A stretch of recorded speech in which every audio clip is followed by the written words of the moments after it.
Coming up on this Tuesday edition of Newsline at noon, North Korean leader Kim Jong-un uses a cane for support in his first public appearance in nearly 6 weeks, following rampant speculation over his health and political standing. Messaging service provider Daum Kakao is listed on the KOSDAQ to emerge as the largest company on the tech-heavy Korean bourse, but it faces a crisis over its handling of privacy issues.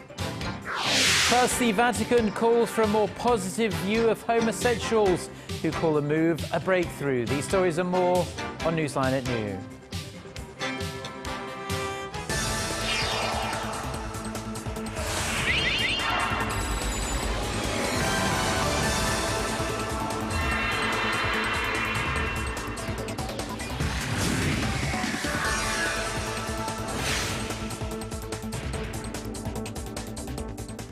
It's noon Tuesday, October 14th here in Korea. Thanks for tuning in. Live from Seoul, I'm Eoh Jin-joo. It's very good to have you with us. I'm Mark Broome. Our top story this afternoon, North Korean leader Kim Jong-un has stepped out of the shadows.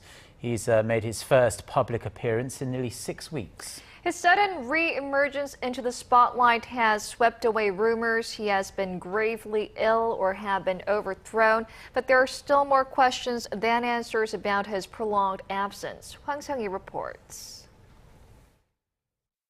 With walking stick firmly in hand, North Korean leader Kim Jong-un has reappeared in public for the first time in 40 days. The North state-run Korean Central News Agency reported Tuesday that Kim gave field guidance at a newly built Wisang Scientist residential district. The report did not specify when the visit took place, but added that Kim inspected a newly built Natural Energy Institute on the same day. He was accompanied by Hwang Byung-seo and other top officials. Kim's longest absence since coming into power in late 2011 had fueled rampant speculation about his health and even a possible coup. Gout, high blood pressure, and diabetes all run in his family. Kim, who had been limping since early July, was last seen on September 3rd at a concert with his wife. But even with his reappearance, many questions remain. During his absence, Kim missed 2 high-profile public events, the Foundation Day of the North Korean state on September 9th and the anniversary of the establishment of the Workers' Party last Friday. Some analysts say it's odd for the leader to be inspecting new buildings when he failed to show up for 2 key days in the political calendar. But an official at South Korea's Unification Ministry says that while details are sparse at the moment, Kim may be attempting to sweep away rumors he had been removed from power. Hwang Seung-hee, Arirang News. A U.S.-based think tank has reiterated that it believes North Korea has shut down a key reactor at one of its major nuclear sites. The Institute for Science and International Security said, however, that its assessment of a possible partial or total shutdown of the 5-megawatt reactor at the Yongbyon nuclear facility does not imply that it has been permanently shut down. Early this month, the Institute released imagery of the nuclear reactor that indicated it had partially or completely ceased operations. Now, in this latest report, the Institute goes on to say the reactor is expected to restart, and evidence of that would be the discharge of water from the secondary cooling system. It explains the reactor has probably been shut down for maintenance or partial refueling. Major foreign investment banks think the Korean economy will grow 3.8% next year, which falls short of the government's target of 4%. The figure is an average of 27 institutions in a recent survey by Bloomberg. The outlooks from the Bank of Nova Scotia and Germany's Deka Bank were the lowest at 3.2%. But 10 other institutions, including Morgan Stanley, Barclays, and Citigroup, projected an expansion of 4% or more. Despite Seoul's goal to boost the domestic economy, external factors like slowing demand in China and the sluggish economic recovery in Europe remain as downside risks. The International Monetary Fund last week downgraded the world's growth forecast for 2015 from 4% to 3.8%. Both domestic and foreign institutions, meanwhile, expect Korea's GDP to grow at a 3.6% rate for this year. The Catholic Church has signalled that it's ready to make an about-turn on its view on homosexuality. A preliminary report from an assembly of bishops at the Vatican opens the door for a greater acceptance of gays and lesbians. Our Son Jung-in has more. It is being described as a striking shift in tone by the Catholic Church regarding gays and lesbians. Following a week-long closed-door meeting, the Vatican released a preliminary report Monday, which showed an unprecedented openness to accepting the relationships of same-sex couples. It said they had gifts and qualities to offer the Christian community. While no doctrinal changes in the Church's condemnation of homosexual acts or gay marriage were proposed, the report said it should recognize the positive aspects of civil unions and couples who cohabit. The document summarizes the ongoing debate between Pope Francis and 200 bishops on traditionally controversial issues such as divorce, birth control, and homosexuality. Bishops said although Catholicism does not support same-sex marriage, they must find ways to make gay people feel included. It's language that is less judgmental and more compassionate than previous statements under different popes. Roman Catholic gay rights groups around the world hailed the review, describing it as a breakthrough and a major step forward, while conservatives within the Church rejected it, calling it a betrayal of traditional family values. With the basis of the preliminary document, the Bishops' Assembly is due to continue this week, with the final draft expected to be issued on Saturday. Son Jung-in, Arirang News. President Park Geun-hye departs for Italy on this Tuesday for this year's Asia-Europe Meeting Summit in Milan, and then she's going to hold some summit talks in Rome. She'll also pay a visit to Pope Francis, who of course made such a historic visit to South Korea back in August. Choi Sun tells us what's on the president's agenda. Just 3 weeks after a diplomatic debut at the United Nations, President Park Geun-hye will attend the 10th summit of the Asia-Europe meeting, better known as ASEM, in Milan, Italy this week. In line with the summit's theme of responsible partnership for sustainable growth and security, the Korean president will talk about her vision for connectivity between Asia and Europe, in particular her campaign to link energy and logistics infrastructure between the two continents. President Park will explain her Eurasia initiative to leaders from Europe and Asia and secure support from SM leaders. It's speculated President Park may talk about North Korean issues at the global summit. On Friday, the president will visit Rome for summit talks with her Italian counterparts and seek stronger cooperation in her envisioned creative economy of converging IT with culture and other sectors. Seoul and Rome will also discuss increasing trade and joint energy projects. Italy, the origin of the Renaissance and a fashion and cultural powerhouse, would be the best partner for Korea's creative economy. Aside from economic relations, President Park will solidify Italy's support of her North Korea and unification policies. Her latest visit is expected to bolster two-way relations as Korea and Italy celebrate the 130th anniversary of diplomatic ties this year. Choi Sun, Arirang News.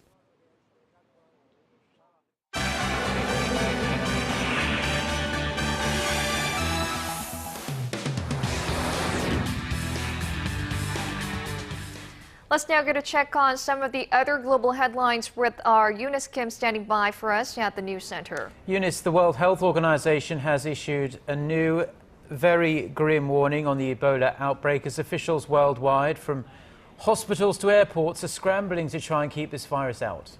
Right. The WHO is now calling Ebola the most severe public health emergency in modern times that threatens the very survival of societies and could even lead to failed states in some of the world's poorest areas.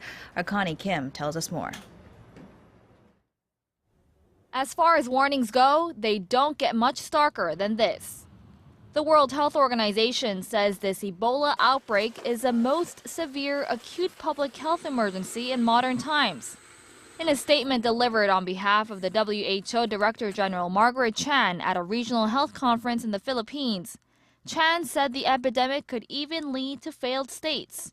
She added that the outbreak proves the world is not prepared to respond to any severe health emergency.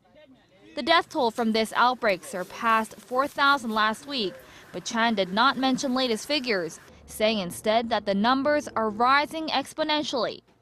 With the epidemic seemingly spiraling out of control, London's Heathrow Airport will begin screening for Ebola on Tuesday. Around 1,000 people from Ebola-affected nations have arrived in Britain over the last month, and an estimated 85% of them entered the country via Heathrow. Through monitoring, British authorities hope to track their movement and quickly isolate a patient if they start developing symptoms. International concerns about the spread of Ebola outside of West Africa peaked earlier this week after a healthcare worker became the first person to contract the virus within the United States. Connie Kim, Arirang News. Police in Hong Kong are taking down new barricades put up by pro-democracy protesters who were battered by anti-Occupy groups at the heart of the business district one day before. Demonstrators had hit the pavement, putting up new reinforcements made of bamboo, while others poured concrete over existing roadblocks. South China Morning Post reports police were removing the barricades in Causeway Bay this morning with power tools and cutters in hand. Anger had boiled over on Monday lunchtime as several hundred people against the weeks-long sit-in stormed the main protest site at Admiralty. Among the rival protesters were taxi drivers demanding that the major thoroughfares be cleared.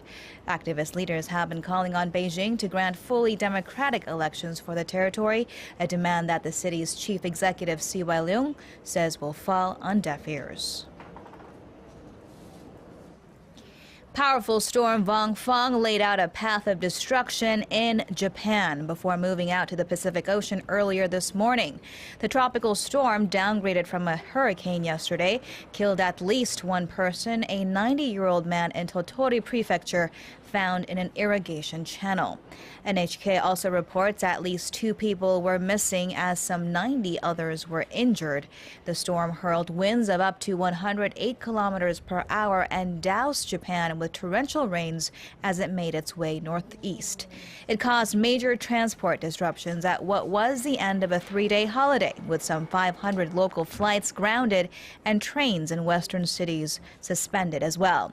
Officials are watching for more potential damage in the form of landslides and floods later today. And a major gas deal was penned and signed between Beijing and Moscow on Monday that would enable Russian gas supplies to be exported to China's northeast via the Power of Siberia pipeline, also known as the Eastern Route.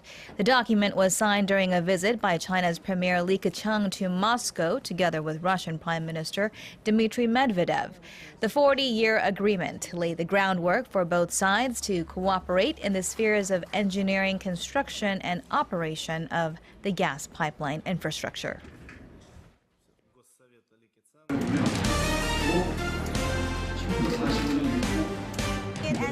Stay up to date on the latest news out of Korea, connecting to our team of reporters about the issues that matter to Korea. On air, on your mobile, online. Find out more about Korea on NEWSLINE at Noon with Mark Broome and Eoh Jin-joo. I'm Eoh Jin-joo. Market researcher, strategy analytics, said Thursday that LG Electronics brought in about 11. Daum Kakao, Korea's newest tech giant, made a strong debut on the Korean stock market this Tuesday. It's already established itself as the #1 listing on the secondary bourse, but privacy concerns among users have spoiled a bit the fun. Hwang Jae has the details.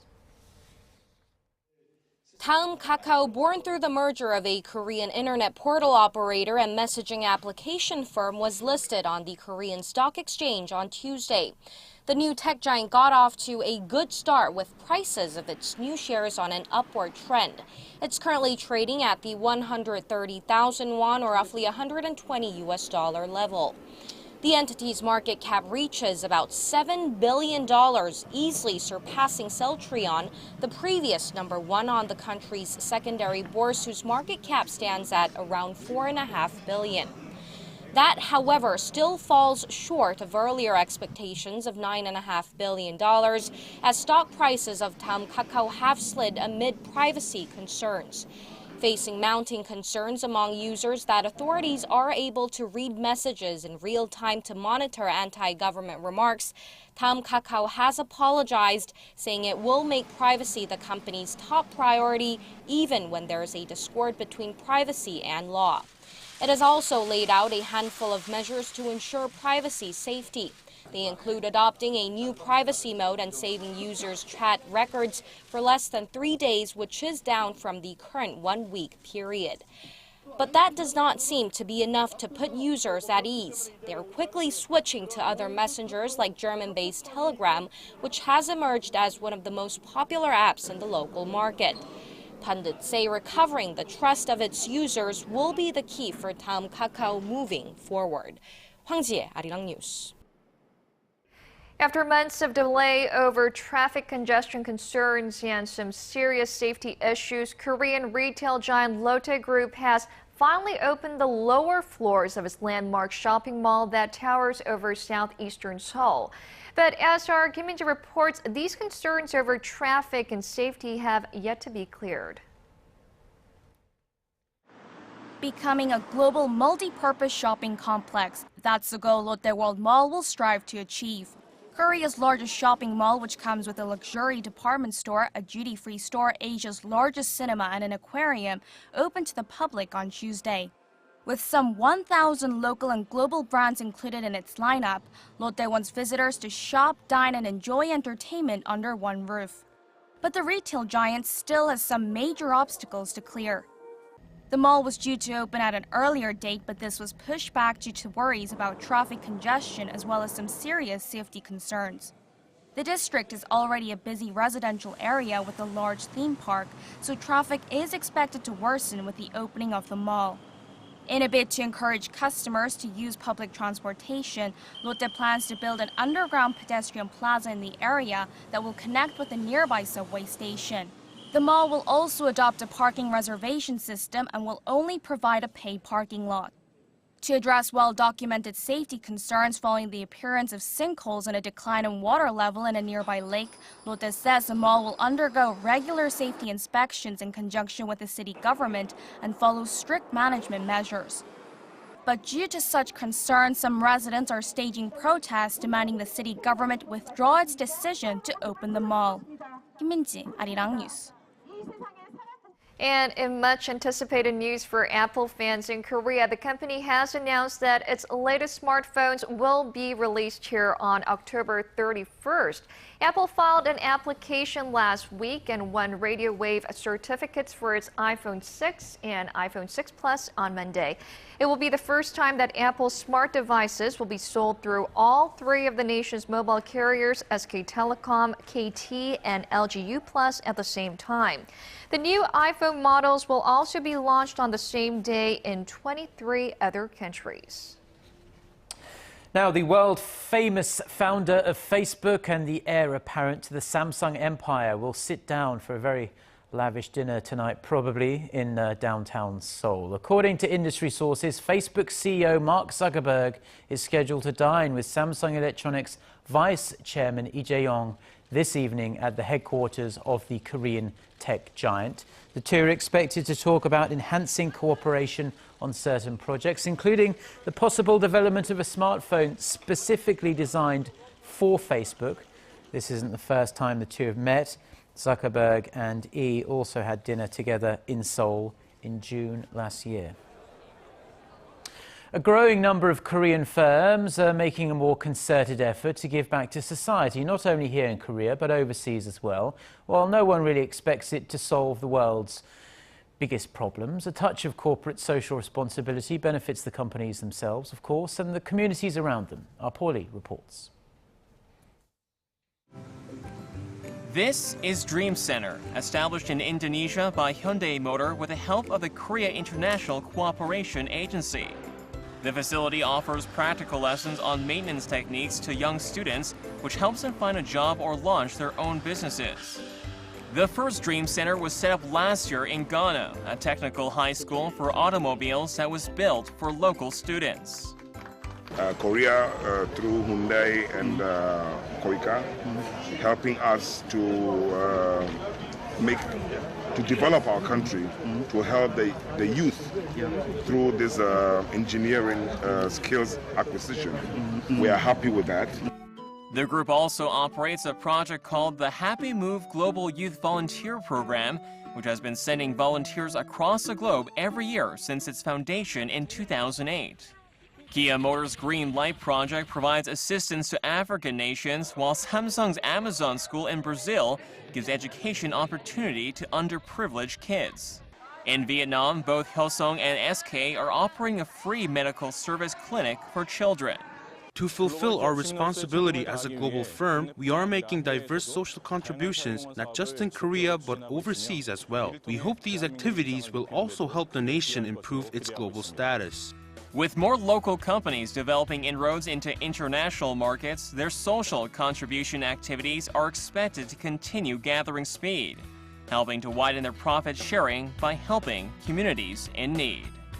Paul Yi, Arirang News. Now, vegetables, as we all know, are already a healthy option on the dinner plate for anyone. But they could be getting even more healthier than they are already, because a local scientist says he has developed a hybrid veggie that claims to, well, that he claims to fend off cancer. Our Shin Se-min reports. This vegetable may look normal on the surface, but it's much, much more. It contains components that fight cancer and is the first so-called functional veggie in the world.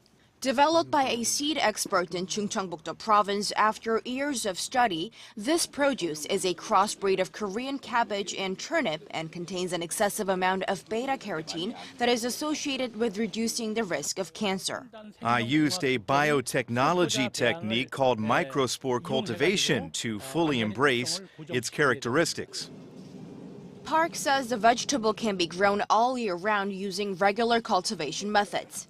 It has also been genetically modified to be insect resistant and has strong soil adaptability, so it can even be grown in a small garden. The pace of growth is much faster than other produce, and it is fresher and crunchier as we have to gather them daily. The only catch right now is that the seeds are quite pricey. Experts say the cost will come down, however, as farmers begin reaping the profits from their mass production and as more consumers begin reaching for healthier options. Shin Se-min, Arirang News.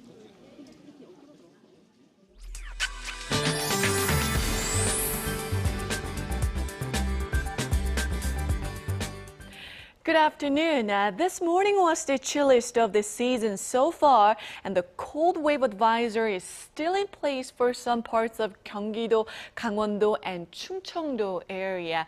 But we are looking at clear skies today, unlike yesterday, and it should remain mostly sunny throughout the day across the nation. But daily highs will hardly make it to 20, so the chill in the air should continue to dominate the whole peninsula. With that in mind, let's take a closer look at the readings for today. Now, the daytime high in the capital will be lower than yesterday, only reaching to 19, while Daegu and Busan will rise to 20 and Gwangju peak at 21 this afternoon. Now, for other regions, it looks like down on Jeju Island and Daejeon will see highs of 19 and Dokdo peaks at 14. Well, it seems like temperatures will stay relatively cooler than seasonal norms for the remainder of the week, but beware that we have AM showers on Thursday. Well, that's all for Korea, and here is the international weather for viewers around the world.